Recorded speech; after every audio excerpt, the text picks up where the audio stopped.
সন্তানের উপস্থিতি আপনাকে লক্ষ্য রাখতে হবে। আপনি লক্ষ্য রাখতে হবে আপনার সন্তান থেকে মোবাইল মুখী হয়ে গেছে কিনা।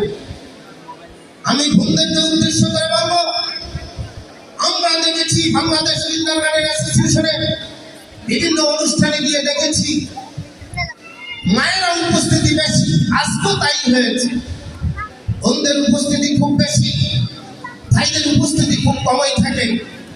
আমরা বলবো, প্রিয় বোনেরা, আপনারা আপনাদের সন্তানকে যদি মানুষ করতে চান, আদর্শ মানুষ করতে চান, ওর মাঝে যদি আপনি বেঁচে থাকতে চান, আপনার ছেলে ডাক্তার হবে, আপনার ছেলে প্রফেসর হবে, আপনার ছেলে ইঞ্জিনিয়ার হবে, বিশ্ববিদ্যালয়ের চ্যান্সেলর হবে, যদি হতে চায় তাহলে আপনার পরিশ্রম করতে হবে। তাই না?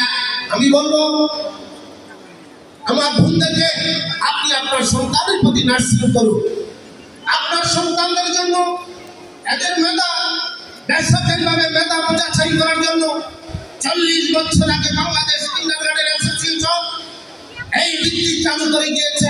আজ পর্যন্ত সেই বৃত্তি চালু আছে, ভবিষ্যতেও চালু থাকবে। আপনাদের সহযোগিতা চাচ্ছি আমরা। যেই সকল স্কুলগুলোর মাধ্যমে আপনারা পরীক্ষা দিয়ে